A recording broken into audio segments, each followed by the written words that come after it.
যুদ্ধবিরতির পরও গাজায় ইসরায়েলের পরিকল্পিত হামলা, শিশুসহ শতাধিক প্রাণহানি, অনেকে আহত।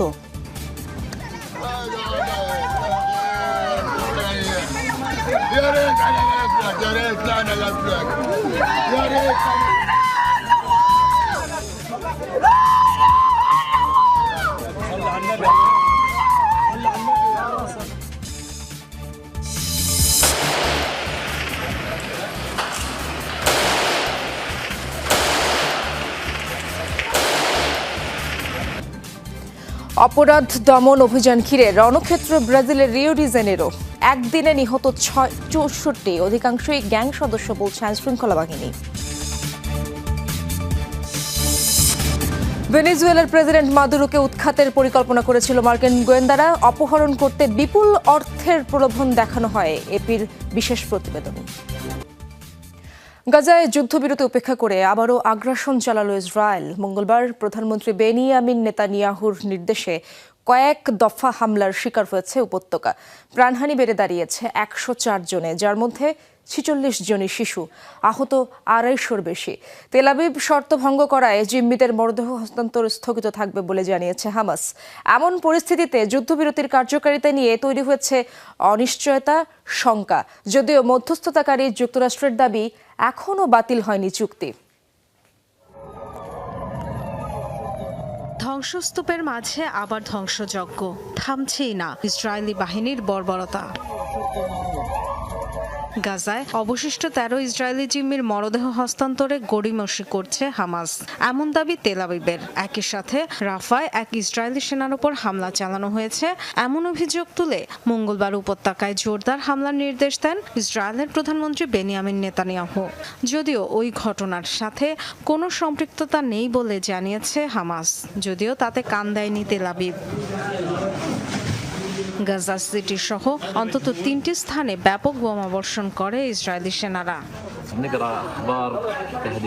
আমরা নেতানিয়াহুর হুমকির খবর পড়ছিলাম, এমন সময় আমাদের বাড়িতেই হামলা, ছাদ ধসে পড়ল। প্রতিবেশীরা এসে ধ্বংসস্তূপের নিচ থেকে বের করলো আমাদের, আমি, আমার স্ত্রী, ছেলে মেয়ে এবং আমার শ্বশুরকে। তেল আবিবের বিরুদ্ধে যুদ্ধবিরতির শর্তভঙ্গের পাল্টা অভিযোগ তুলে মৃত ইসরায়েলি জিম্মিদের দেহাবশেষ হস্তান্তর স্থগিতের ঘোষণা দিয়েছে হামাসের সশস্ত্র শাখা কাসেম ব্রিগেড। এমন পরিস্থিতিতে গাজায় যুদ্ধবিরতির স্থায়িত্ব নিয়ে তৈরি হয়েছে শঙ্কা আর অনিশ্চয়তা। যদিও মধ্যস্থতাকারী যুক্তরাষ্ট্রের দাবি, এখনও বাতিল হয়নি যুদ্ধবিরতি চুক্তি।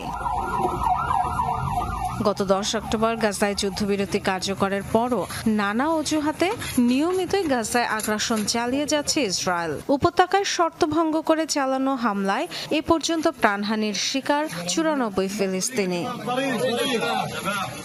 ডরথি দাস্ট্রিন, যমুনা নিউজ। গাজায় আরও 2 জিম্মির মরদেহ উদ্ধার করেছে হামাস। মঙ্গলবার রাতে হামাসের সামরিক শাখা কাসেম ব্রিগেড মরদেহগুলো উদ্ধার করে। তবে ইসরায়েলের যুদ্ধবিরতি লঙ্ঘনের কারণে তা হস্তান্তর স্থগিত রাখা হয়েছে। মৃত জিম্মিদের পরিচয় জানলেও এখনও প্রকাশ করেনি তারা। এর আগে দক্ষিণ গাজার একটি সুড়ঙ্গে হামাস এক জিম্মির মরদেহ খুঁজে পায়। পরে রাতে উদ্ধারকৃত মরদেহটি ইসরায়েলের কাছে হস্তান্তর করার পরিকল্পনাও ছিল তাদের। কিন্তু যুদ্ধবিরতি লঙ্ঘন করে ইসরায়েল আবারও গাজায় হামলা চালায়। এর জেরে মরদেহ হস্তান্তর স্থগিত করে গোষ্ঠীটি।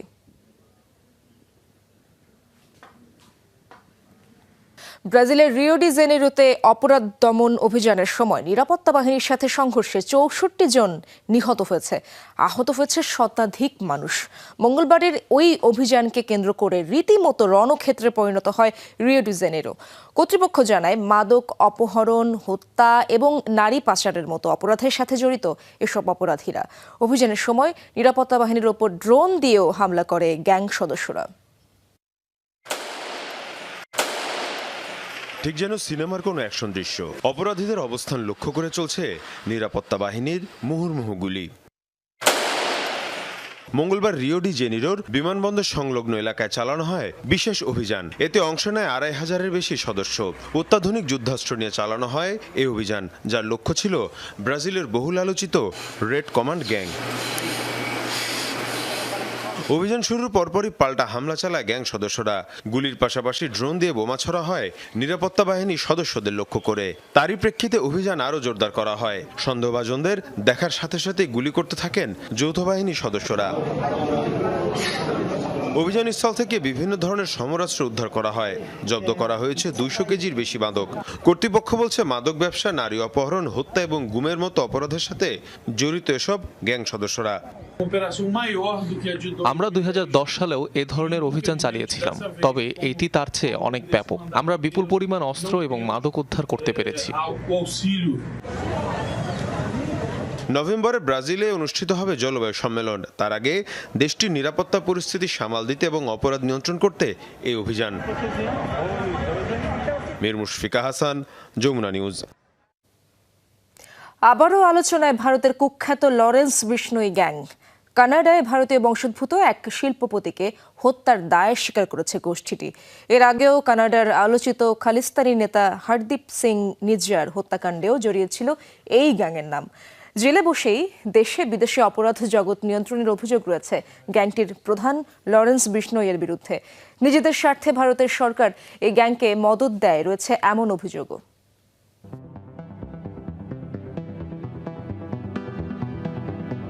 দুদিন আগে নিজ বাসভবনের সামনে গুলি করে হত্যা করা হয় ভারতীয় বংশোদ্ভূত কানাডিয়ান শিল্পপতি দর্শন সিং সাহসীকে।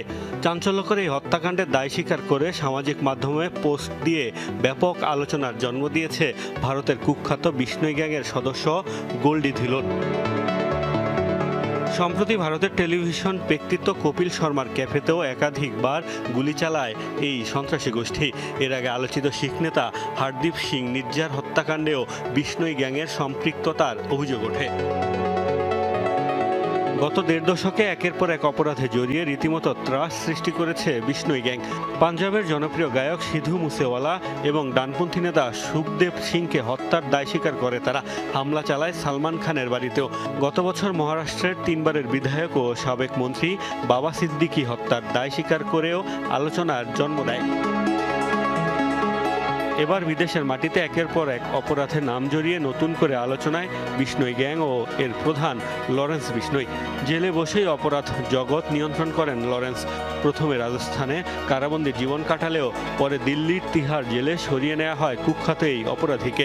বর্তমানে গুজরাটে কারাবন্দী রয়েছেন। জেলের কঠোর নিরাপত্তায় থেকে অপরাধ কার্যক্রম চালিয়ে যাওয়ার কৌশল হিসেবে মুক্তির জন্য জামিনের আবেদনও করেন না তিনি। কাদের সহায়তায় কারাগারের ভেতর থেকে কিভাবে অপরাধ জগৎ নিয়ন্ত্রণ করছে ভয়ঙ্কর এই অপরাধী তা নিয়ে অবশ্য রয়েছে নানা জল্পনা। ধারণা করা হয় বর্তমানে দেশ বিদেশে রয়েছে বিষ্ণোই গ্যাংয়ের অস্ত্র চালাতে পারদর্শী প্রায় 700 সদস্য। ভারত সরকারের বিরুদ্ধে তাদের মদত দেওয়ার জোরালো গুঞ্জন রয়েছে। অনেকের অভিযোগ বিভিন্ন দেশে সরকার বিরোধীদের দমনে তাদের ব্যবহার করা হয়। মোস্তফা মাহমুদ, যমুনা নিউজ। ভেনেজুয়েলার প্রেসিডেন্ট